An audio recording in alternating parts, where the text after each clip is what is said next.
빌립보서 4장 10절부터 14절까지의 말씀 찾으셨으면 우리 한 목소리로 같이 읽겠습니다. 시작. 내가 주 안에서 크게 기뻐함은 너희가 나를 생각하던 것이 이제 다시 싹이 남이니 너희가 또한 이를 위하여 생각은 하였으나 기회가 없었느니라. 내가 궁핍함으로 말하는 것이 아니니라. 어떠한 형편에든지 나는 자족하기를 배웠노니 나는 비천에 처할 줄도 알고 풍부에 처할 줄도 알아. 모든 일 곧 배부름과 배고픔과 풍부와 궁핍에도 처할 줄 아는 일체의 비결을 배웠노라. 내게 능력 주시는 자 안에서 내가 모든 것을 할 수 있느니라. 그러나 너희가 내 괴로움에 함께 참여하였으니 잘하였도다. 아멘. 은혜가 충만하신 하나님 아버지, 저희들에게 천국의 소망을 주시고 또 매 주일이면 이곳에 모여서 사랑하는 분들과 함께 예배하게 해주셔서 감사합니다. 우리가 드리는 예배를 기쁘게 받아주시고 우리는 하나님께 영과 진리 가운데 최선을 다해서 주님을 예배하도록 인도해 주시옵소서. 예배드리기를 원하지만 건강이 좋지 못해서 함께하지 못하는 지체들도 있습니다. 하나님, 이 시간 그들과도 함께 해주시고 하루속히 건강케 하셔서 또 이 자리에서 우리와 함께 예배 드리시도록 주님 은혜 내려 주시옵소서. 부족한 종이 말씀을 전하겠습니다. 붙들어 주시고 오늘 이 말씀이 우리 모두에게 큰 은혜가 되게 해 주시옵소서. 감사드리며 예수님의 이름으로 기도합니다. 아멘. 자리에 앉겠습니다.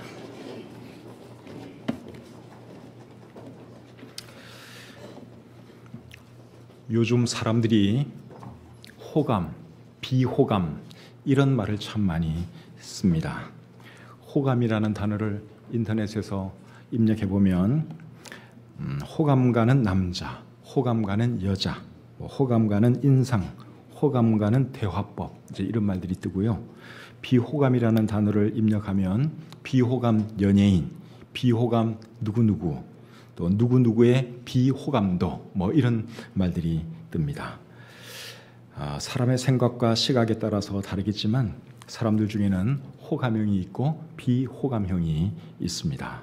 우리 성경에 나오는 인물들도 호감형이 있고 비호감형이 있습니다. 미국 사람들은 사람 이름을 지을 때 성경에 나오는 이름들을 많이 이용합니다. 그러니까 미국 사람들이 잘 사용하는 그 이름들은 이제 주로 다 호감형이라고 보시면 되겠죠.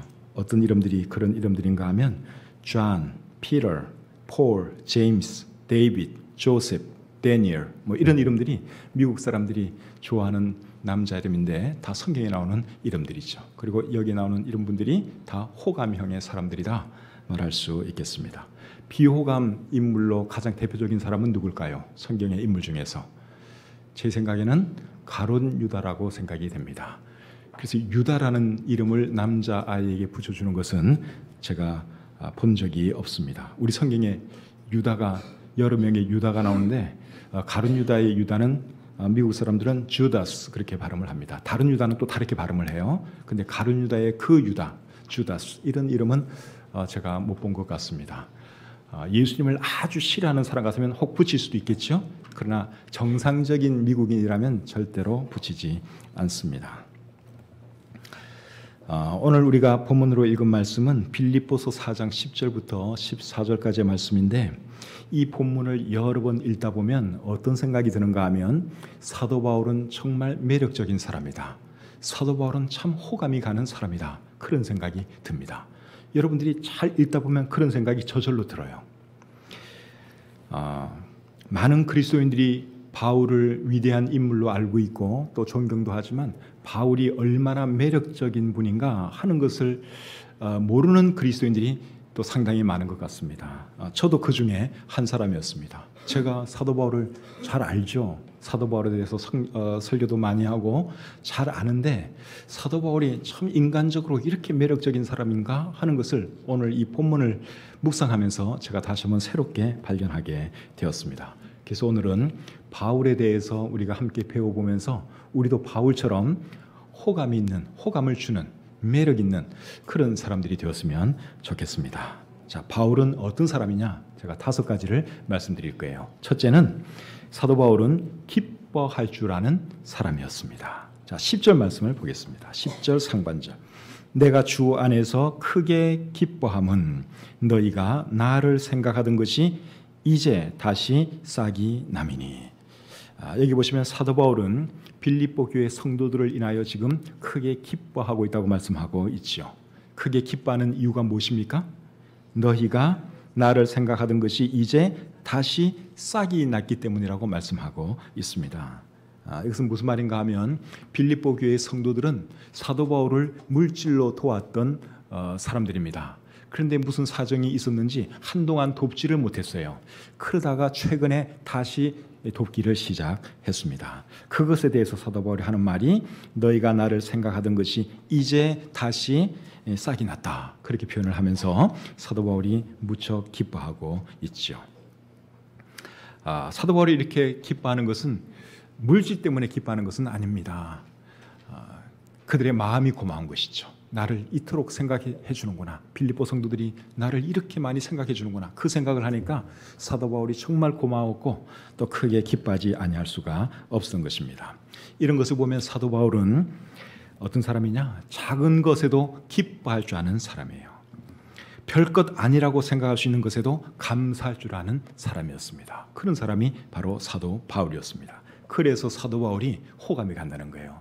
이 사람이 매력적으로 보인다는 것입니다.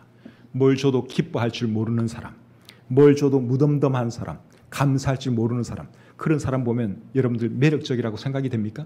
전혀 매력적이지 않죠. 뭘 주면은 좋아할 줄 알고 기뻐할 줄 알고 그런 사람 보면 더 주고 싶어요. 매력적으로 보이는 거예요. 그런데 사도 바울이 그런 사람이었다는 것입니다. 그래서 호감형의 사람이 되려면 어떻게 해야 되느냐? 작은 것에도 기뻐할 줄 알아야 하고 별것 아니라고 생각할 수 있는 것에도 감사할 줄 알아야 합니다. 사도 바울은 빌립보서 4장 4절에서 이런 말을 하죠. 주 안에서 항상 기뻐하라. 내가 다시 말하노니 기뻐하라. 그리고 데살로니가전서 5장 16절과 18절에서는 항상 기뻐하라. 범사에 감사하라. 그런 말을 했습니다. 그러니까 사도 바울의 생활 철학이 뭔가 하면 그거예요. 항상 기뻐하는 거예요. 범사에 감사하는 것. 이게 사도 바울의 생활 철학이었습니다. 그래서 우리도 바울처럼 그런 사람이 되었으면 좋겠어요. 항상 기뻐하고 범사에 감사하고 그런 사람이 되면 우리가 사람들에게 호감을 주는 그런 사람들이 될 것입니다. 늘 인상 쓰고 다니는 사람, 여러분 그런 사람들 좋습니까? 그런 사람들 곁에는 별로 가고 싶지가 않죠. 늘 삐딱한 사람, 늘 부정적인 사람, 늘 걱정 의심이 많은 사람, 그런 사람들하고는 별로 친하고 싶지를 않습니다. 왜냐하면 괜히 나도 영향받을 것 같으니까. 그러나 즐겁고 감사가 넘치고 긍정적이고 이런 사람들은 다가가고 싶잖아요. 그래서 그런 사람들이 호감을 주는 사람인 것이죠. 사도 바울의 얼굴이 어떻게 생겼는지 우리가 알 수 없지만 제 생각에 사도 바울의 얼굴에는 늘 미소가 있었다고 생각이 듭니다. 늘 얼굴이 환했을 것 같아요. 여러분 생각에 그랬을 것 같지 않습니까? 늘 기뻐하니까. 이 사람은 늘 기뻐하고 늘 감사하는 분이에요. 그러니까 얼굴이 참 온화하고 얼굴이 밝고 그랬을 것 같아요. 그래서 이왕이면 저와 여러분들도 참 바울처럼 기뻐하고 감사하면서 얼굴도 활짝 피고 그렇게 살았으면 좋겠습니다. 그리고 될 수 있으면 많이 웃으시고 꼭 그렇게 하시길 바랍니다. 근데 제가 이런 말 하면 꼭 이렇게 말하는 사람들이 있어요. 뭐 웃을 일이 있어야지 웃지. 기뻐할 게 있어야지 기뻐하지. 그렇게 말하는 사람들은요 잘 되기가 힘들어요. 제가 볼 때.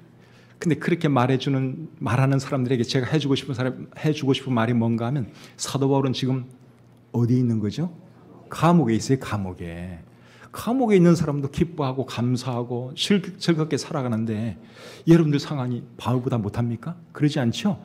그러면 여러분들도 얼마든지 기뻐하고 감사할 수가 있는 것입니다. 그래서 감사하고 기뻐하는 이것은 상황에 관한 문제가 아니라 자세에 관한 문제예요. 여러분들 잘 보세요. 사람들을 잘 보세요. 기뻐하는 사람은 주로 늘 기뻐해요. 그렇죠? 걱정 많은 사람은 늘 걱정해요. 이 타고난 거예요. 긍정적인 사람은 주로 긍정적이에요. 또 부정적인 사람은 늘 부정적이에요. 여러분 그런 거 발견하시죠?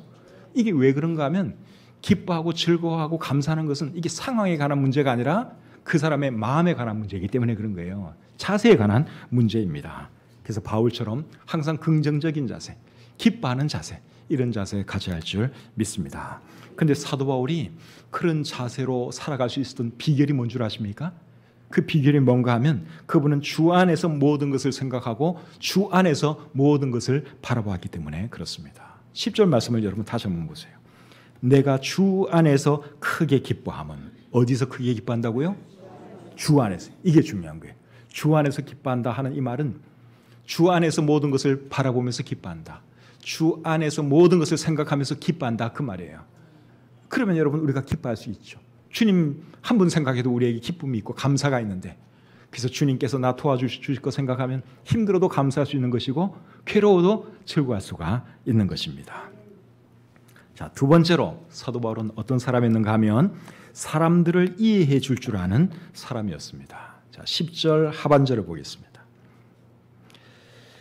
너희가 또한 이를 위하여 생각은 하였으나 기회가 없었느니라. 이 말은 무슨 뜻인가 하면 여러분이 나를 도우려는 생각은 늘 하고 있었지만 기회가 없었습니다, 그 뜻입니다. 왜 사도 바울이 이런 말을 하겠어요? 빌립보 교회 성도들이 바울을 돕지 못한 것에 대해서 미안해할까 봐 이런 말을 하는 것이죠. 그래서 여러분들이 늘 나를 도우려고 그랬는데 지금까지 기회가 없어서 못 도운 것입니다, 이렇게 위로해 주는 것이죠. 이런 것을 보면 사도 바울은 사람들을 참 잘 이해해 주는 사람이었습니다. 사람들 중에는 다른 사람들을 잘 이해해 주지 못하는 사람들도 많죠. 그런 사람들은 대체로 어떻습니까? 쉽게 서운함을 잘 탑니다. 또 쉽게 화도 잘 내죠. 다른 사람을 조금만 이해해 주면 화낼 것도 없어요. 뭐 삐질 것도 없어요. 그런데 그렇지 못한 사람들은 화도 잘 내고요, 그리고 삐지기를 잘하죠. 근데 그런 사람들은 별 매력이 없습니다. 사람들을 잘 이해해 주는 사람, 마음이 넓은 사람, 그런 사람에게 사람들은 끌리게 되어 있습니다. 바울이 바로 그러한 사람이었습니다. 빌립보서 4장 5절에서 사도 바울이 이런 말을 합니다. 너희 관용을 모든 사람에게 알게 하라. 여러분, 관용이 뭐예요? 관용은 너그러운 것이죠. 이해심이 많은 것이 관용입니다. 그래서 바울 자신이 바로 그런 사람이었어요. 관용할 줄 알고 잘 이해해 줄 줄 알고. 사도 바울이 그런 사람이었습니다. 다윗도 그런 사람이죠. 다윗을 좋아하는 사람들도 참 많은데 다윗이 여러분 이해심이 참 많은 사람이었습니다. 자기에게 잘못한 사람에 대해서도 최대한 이해해 주려고 노력했던 사람이 다윗입니다. 또 우리가 좋아하는 요셉도 그런 사람이죠. 요셉은 형들이 정말 자기에게 못된 짓을 했어요. 그럼에도 불구하고 형들을 다 용서해 주잖아요. 그러니까 형들을 이해해 준 거예요. 아버지가 나만 사랑하니까 저 형들이 내가 얼마나 미웠을까, 그러면서 이해를 해 주는 거예요. 정말 바다와 같이 넓은 마음을 가진 그런 사람이었습니다. 그래서 우리도 사람들에게 참 호감을 주는 그런 사람이 되려면 사람들을 이해해 줄 줄 알아야 돼요. 사람들의 허물을 막 들춰내기보다는 그 허물을 덮어줄 줄 아는 그런 사람이 될 때 사람들이 야, 저 사람 참 괜찮은 사람이다, 저 사람에게 왠지 끌리네, 그렇게 말하는 것이죠. 세 번째로 사도 바울은 어떤 사람이었는가 하면 자족할 줄 아는 사람이었습니다. 11절 12절 우리 같이 한번 읽어보겠습니다. 11절 12절 시작. 내가 궁핍함으로 말하는 것이 아니니라. 어떠한 형편에든지 나는 자족하기를 배웠노니 나는 비천에 처할 줄도 알고 풍부에 처할 줄도 알아. 모든 일 곧 배부름과 배고픔과 풍부와 궁핍에도 처할 줄 아는 일체의 비결을 배웠노라. 아멘. 사도 바울은 예수님을 믿기 전에 정말 잘 나가던 사람이었습니다. 좋은 가문에서 태어났고 교육도 많이 받았습니다. 정말 잘 나가던 사람이에요. 고생 모르고 자랐습니다. 그런데 이분이 예수님을 믿고 나서 이제 복음 전도자가 되고 나서 이분이 그때부터는 고생길을 걷게 되죠. 정말 말할 수 없이 어려운 생활을 했습니다. 늘 가난했고 늘 궁핍했습니다. 옛날에는 잘 살았는데 여러분 가난하게 지금 이렇게 산다고 한번 생각을 해보십시오. 그 고통이 얼마나 컸겠습니까? 원래부터 가난했다면 뭐 가난해도 그냥 그러려니 하고 살아요. 근데 옛날에는 잘 나가다가 지금 말할 수 없는 고통 속에 살아간다면 그 고통은 훨씬 더 크게 느껴지죠. 근데 바울이 그런 삶을 살았습니다. 근데 이분이 사역을 하면서 뭘 배운 줄 아십니까? 자족하는 것을 배웠어요. 자족하는 것. 그리고 어떤 형편에 처해도 적응하는 법을 배웠습니다. 그걸 딱 배우니까 어떤 상황에 처해도 뭐 고통스럽다는 생각이 안 드는 거죠. 가난해도 가난한 대로 살아가게 되고 궁핍해도 그냥 궁핍한 대로 살아가게 되고 사도 바울이 그것을 터득을 했습니다. 그래서 우리가 사도 바울에게 배울 것이 정말 많은데요. 사도 바울의 이 자족하는 정신, 그리고 상황에 잘 적응하는, 환경에 잘 적응하는 그 능력, 그거 우리가 반드시 배워야 할 줄 믿습니다. 우리도 살다 보면 여러분 잘 살 수도 있지만 또 못 살 수도 있는 거잖아요. 그러니까 어떤 상황에 처하든지 그냥 적응하면서 자족하면서 살아야지 마음속에 평안이 있고 기쁨이 있고 행복이 있는 것입니다. 그걸 우리가 배워야 하는 거죠. 가난하게 살다 보면 사람이 위축되기가 쉽습니다. 그리고 풍요롭게 살다 보면 교만해지기 쉽고요. 그런데 바울이 배운 것을 우리가 배우면 어떻게 되는 줄 아십니까? 가난해도 위축되지 않습니다. 부유하게 살아도 교만해지지 않습니다. 왜냐하면 자족하는 것을 배웠거든요. 돈이라는 것은 있다가도 없어지는 것이고 없다가도 생길 수 있는 것이고 그걸 알면은 뭐 돈 없다고 막 죽을 소리 하지 않고 또 돈 많다고 의시되지도 않아요. 그냥 초연하게 살아가게 되는 것이죠. 그래서 사도 바울을 이렇게 보면은 이분은 환경의 영향을 거의 안 받고 사는 사람 같습니다. 가난해도 가난한 대로 살아갈 줄 알고 궁핍해도 그냥 궁핍한 대로 살아가고 늘 그냥 기뻐하면서 감사하면서 살았던 사람이 바로 사도 바울이에요. 그래서 우리가 바울로부터 배울 것이 정말 많은데 여러분 자족하는 정신 그리고 어떤 상황이든지 잘 적응할 수 있는 그런 능력 그거 꼭 배웠으면 좋겠습니다. 오늘날은 옛날에 비해서 사람들이 정말 잘 살죠. 옛날에 우리나라가 얼마나 가난했습니까? 배고픈 시절이 있었는데 지금은 그때에 비하면 정말 잘 삽니다.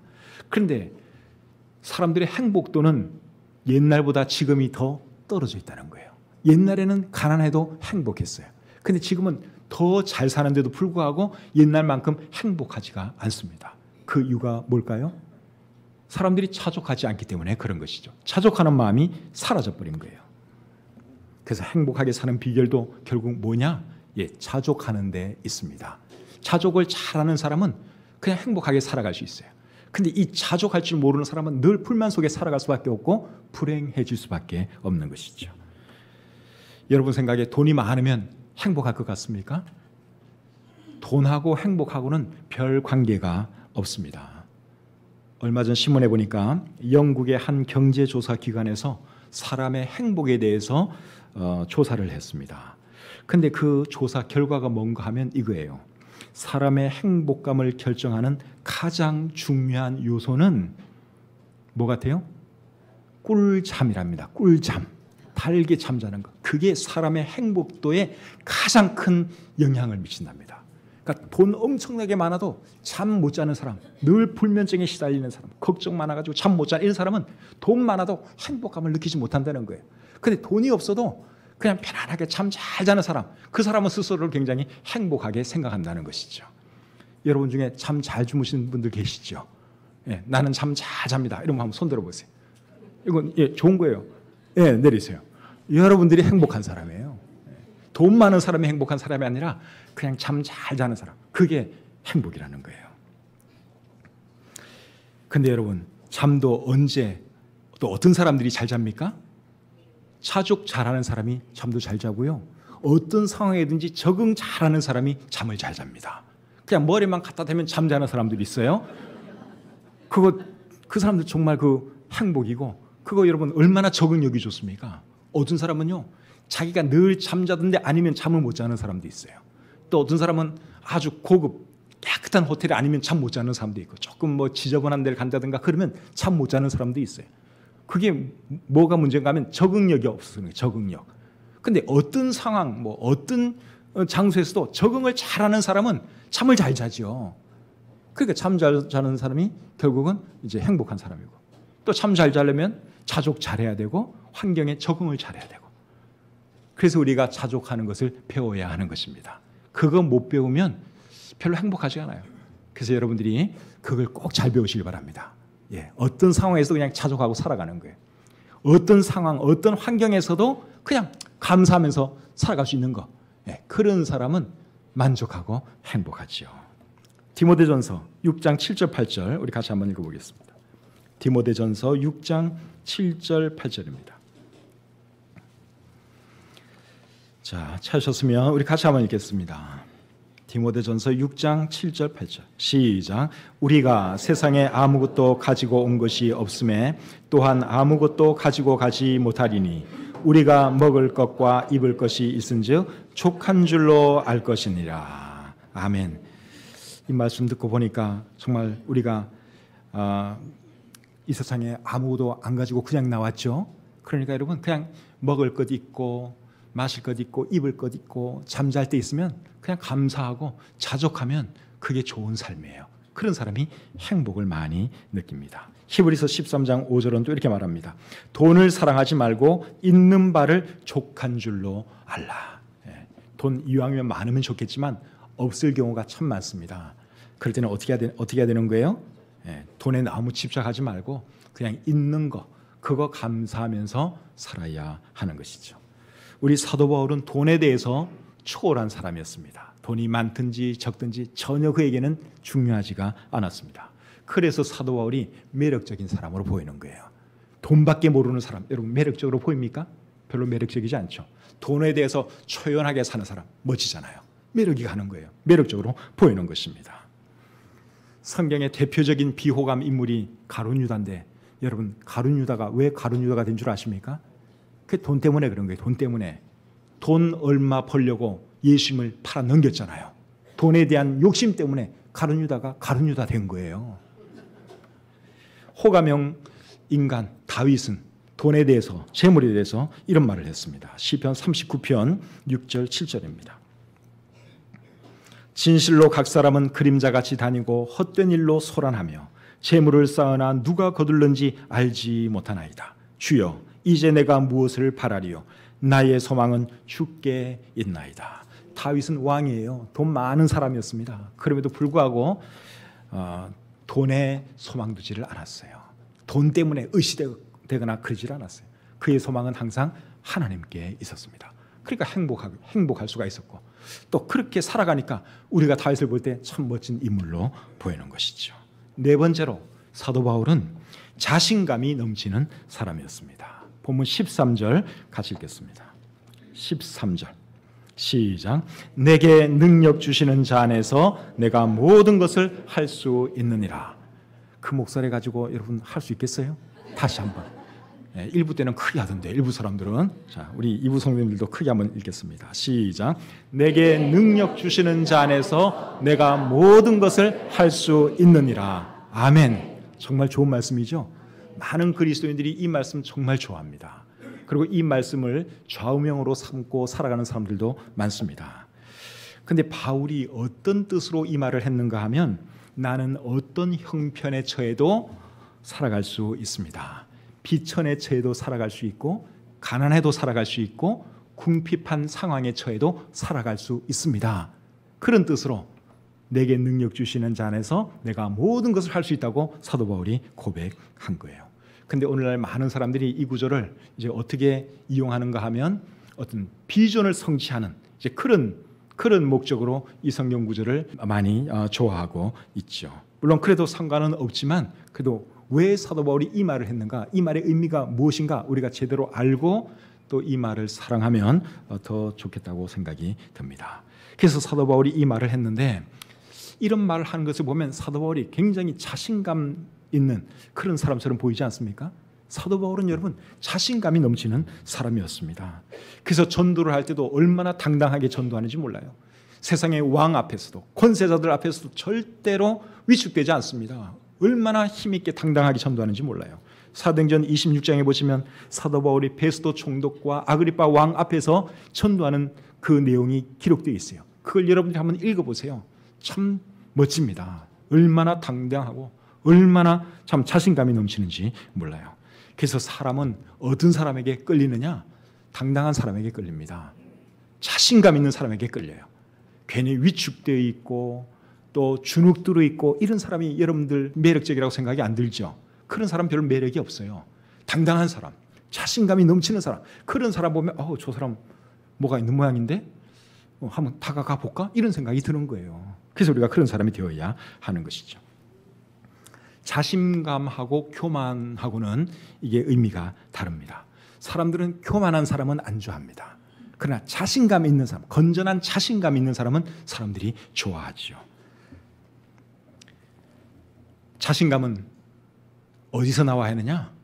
자신감은 하나님을 신뢰하는 믿음에서 나와야 합니다. 13절 말씀 우리 다시 한번 같이 읽어보겠습니다. 시작. 내게 능력 주시는 자 안에서 내가 모든 것을 할 수 있느니라. 내가 능력 주시는 자 안에서 그랬죠. 여러분, 바울에게 능력을 주시는 분은 누구였습니까? 하나님. 하나님을 신뢰하는 믿음이 그에게 있었기 때문에 그가 이런 고백을 할 수 있었던 것입니다. 사도 바울이 잘나서 자기가 대단해서 이런 말하는 것이 아니라 하나님이 나에게 계시기 때문에, 그 하나님이 나에게 능력을 주시기 때문에 나는 어떤 일도 해낼 수 있습니다. 가난해도 내가 살아갈 수 있고 무엇이라도 내가 할 수 있습니다. 그런 말이에요. 사랑하는 성도님 여러분, 여러분에게도 능력 주시는 하나님이 여러분에게 계시다고 하는 것 잊지 마시기를 바랍니다. 하나님께서 능력 주시면 무슨 일도 다 해낼 수가 있습니다. 마가복음 9장 23절에서 예수님이 이렇게 말씀을 했죠. 믿는 자에게는 능히 하지 못할 일이 없느니라. 하나님의 능력을 신뢰하고 믿음으로 나아가는 사람은 무슨 일도 할 수 있다는 거예요. 또 마태복음 17장 20절에서는 이렇게 말합니다. 만일 너희에게 믿음이 겨자씨 한 알만큼만 있어도 이 산을 명하여 여기서 저기로 옮겨지라 하면 옮겨질 것이요 또 너희가 못할 것이 없으리라. 여러분, 큰 믿음도 아니에요. 겨자씨 할 만한 믿음만 있으면 산도 옮긴다고 우리 주님이 말씀하셨습니다. 그러니까 하나님을 신뢰하는 그 믿음이 그렇게 귀하게 작용한다 그 말이죠. 혹시 여러분들 중에 어려운 상황 가운데 있는 분 계시면 하나님께서 여러분들에게 계시다고 하는 것을 잊지 마시기를 바랍니다. 하나님이 여러분들을 도와주시면 여러분들의 그 상황에서 얼마든지 여러분들을 건져내 주실 수 있습니다. 믿으십니까? 그걸 믿으시고 하나님의 능력을 힘입으시기를 바랍니다. 또 어떤 일을 하기는 해야 하는데 자신감이 없는 분 계십니까? 하나님의 능력을 힘입으시기를 바랍니다. 하나님이 도와주시면 여러분들이 하고자 하는 그 일 얼마든지 해낼 수 있습니다. 내게 능력 주시는 자 안에서 내가 모든 것을 할 수 있느니라. 여러분, 이 말씀 꼭 기억하고 살아가시기를 바랍니다. 자신감 있게 당당하게 사세요. 그런 사람에게 사람들이 매력을 느끼는 거예요. 그런 사람들에게 사람들은 끌리게 되어 있습니다. 사람들이 다윗을 좋아하는 이유가 뭘까요? 많은 사람들이 다윗을 좋아하죠. 그분의 당당함, 그분의 자신감 때문에 사람들이 그를 좋아하는 것입니다. 골리앗과 맞서 싸울 때 여러분, 다윗이 얼마나 당당합니까? 절대로 위축당하지 않죠? 사무엘상 17장 45절에서 다윗이 이런 말을 했습니다. 너는 칼과 창과 단창으로 내게 나오거니와 나는 만군의 여호와의 이름 곧 네가 모욕하는 이스라엘 군대의 하나님의 이름으로 내게 나아가노라. 큰 거인 장수 골리앗을 보고도 다윗은 전혀 위축되지 않았어요. 너무너무 당당하고 너무너무 자신감이 있습니다. 그래서 사람들이 다윗을 좋아하는 거예요. 이런 사람들에게 사람들은 끌리게 되어 있는 것이죠. 우리도 다윗처럼, 바울처럼 그런 사람들이 되었으면 좋겠습니다. 마지막 다섯 번째로, 바울은 칭찬할 줄 아는 사람이었습니다. 어떤 사람이요? 네, 칭찬할 줄 아는 사람. 14절 같이 읽겠습니다. 시작. 그러나 너희가 내 괴로움에 함께 참여하였으니 잘하였도다. 지금 사도 바울이 빌립보 교회 성도들을 칭찬해주고 있습니다. 여러분들이 정말 잘했습니다. 그러면서 칭찬해주고 있어요. 사람은 칭찬을 들으면 기분이 좋지요. 그리고 더 잘하려고 노력합니다. 칭찬 들으면 그렇게 돼요. 그리고 칭찬해준 사람에 대해서는 좋게 생각할까요? 나쁘게 생각할까요? 좋게 생각하죠. 어떤 사람이 나를 막 칭찬해줘요. 그러면 내 기분도 좋아지지만 그 사람이 참 고맙기도 하고 그 사람이 새롭게 보이고 좋게 보여요. 그러니까 칭찬은 정말 좋은 것입니다. 받는 사람에게도 좋고 하는 사람에게도 좋은 것입니다. 그래서 칭찬을 많이 해야 되는데 사람들이 칭찬을 잘 안 하죠. 돈 드는 것도 아니고 힘드는 것도 아니고 마음만 먹으면 얼마든지 할 수 있는데 사람들이 칭찬에 굉장히 인색합니다. 근데 여러분, 사람에게 호감을 주는 사람이 되려면 사람들을 칭찬을 잘해야 됩니다. 칭찬 잘하면 누구라도 그 사람 좋아해요. 아, 저 사람 괜찮은 사람이네? 그러면서 끌려요. 칭찬 잘해주면 그렇게 됩니다. 누구라도. 그래서 사도 바울이 이제 칭찬을 잘하는 사람인데 그랬기 때문에 사도 바울의 주변에는 늘 사람들이 많아요. 사도 바울을 사람들이 좋아한 이유가 여러 가지가 있겠지만 그 중에 하나가 저는 사도 바울이 칭찬을 잘하는 사람이었기 때문이 아닌가 그렇게 생각을 합니다. 로마서 16장 4절에 보시면 사도 바울이 브리스길라와 아굴라 부부에 대해서 이렇게 말을 합니다. 그들은 내 목숨을 위하여 자기들의 목까지도 내놓았느니라. 이거는 최고의 칭찬이죠. 브리스길라와 아굴라 부부를 정말 높게 칭찬해 준 것입니다. 이런 칭찬을 들은 브리스길라와 아굴라 부부는 정말 사도 바울을 위해서 기회만 있다면 목이라도 내주지 않겠습니까? 왜 나한테는 목을 내놓겠다는 사람이 없는가 제가 생각을 해봤더니 내가 이런 칭찬을 안 해줘서 그런 것 같아요. 내가 이제 이런 칭찬을 좀 많이 해주려고 합니다. 형제님은 저를 위해서 정말 목이라도 내줄 분 것 같습니다. 이러면 혹시 알아요? 나중에 진짜 목 내줄지? 그러니까 칭찬은 여러분 고래도 춤추게 한다 그러잖아요. 그러니까 여러분 칭찬을 많이 해주셔야 되는 거예요. 솔로몬 왕은 여자들에게 굉장히 인기가 많은 사람이었죠. 솔로몬이 여자를 좋아하기도 했지만 또 여자들도 솔로몬 왕을 엄청 따랐어요. 솔로몬 왕이 왜 그렇게 인기가 좋았다고 생각하십니까? 여자들에게? 칭찬을 엄청 잘하는 사람이에요. 아가서를 한번 읽어보세요. 아가서.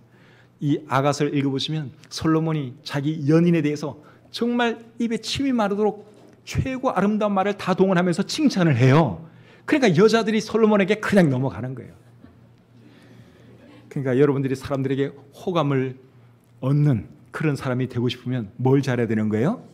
칭찬을 잘해주세요. 칭찬을. 사람들의 호감을 사는 가장 쉬운 방법이 칭찬하는 겁니다. 돈 한 푼 안 들이고 사람의 마음을 얻을 수 있어요. 부부관계를 좀 개선하고 싶다. 그런 분들도 집에 가셔서 배우자에게 칭찬을 한번 해줘 보세요. 그러면 부부관계가 좋아질 수 있습니다.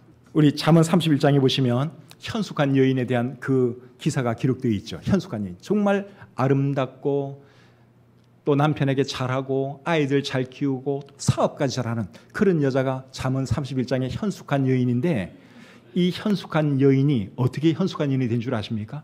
그 배경에는 남편의 칭찬이 있었다고 하는 것을 여러분들이 잊으시면 안 돼요. 잠언 31장 28절과 29절에 보시면 이렇게 기록되어 있습니다. 그의 남편은 칭찬하기를 덕행 있는 여자가 많으나 그대는 모든 여자보다 뛰어나다 하느니라.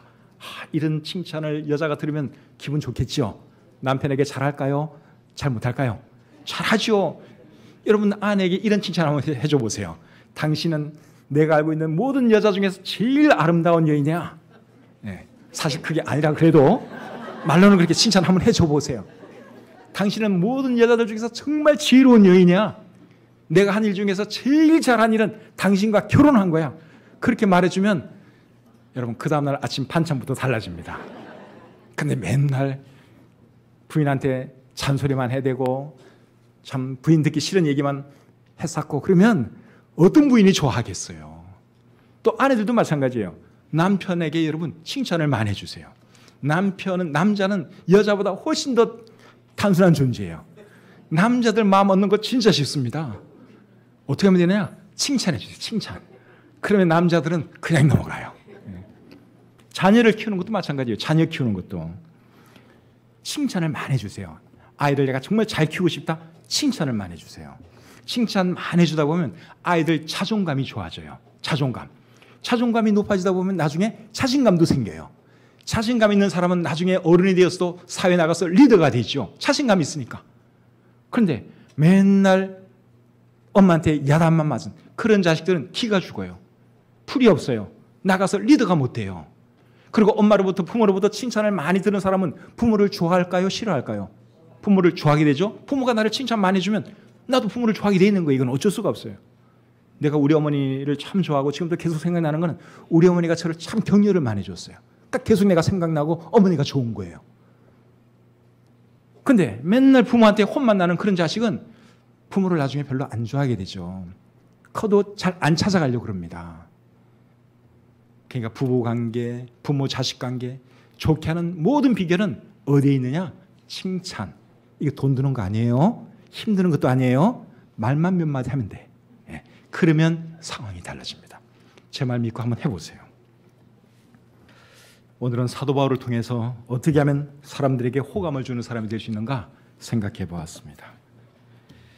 예수님 믿는 사람들은 전도를 위해서라도 호감 있는 그런 사람들이 되어야 된다고 생각이 들어요. 매력적이라야지 사람들이 우리한테 끌리지. 교회 가자 그러면 따라 나오죠. 그래서 우리가 오늘 말씀 잘 배워서 바울 같은 사람이 되어서 많은 사람들을 주님께로 인도하는 저와 여러분들이 되었으면 좋겠습니다. 기도하겠습니다. 하나님 아버지, 주신 말씀 감사합니다. 바울로부터 잘 배웠사오니 이 말씀을 우리들 삶 가운데 잘 적용해서 우리들도 호감을 주는 사람이 되어서 많은 사람들을 주님께로 이끌게 도와주시옵소서. 예수님의 이름으로 기도합니다. 아멘.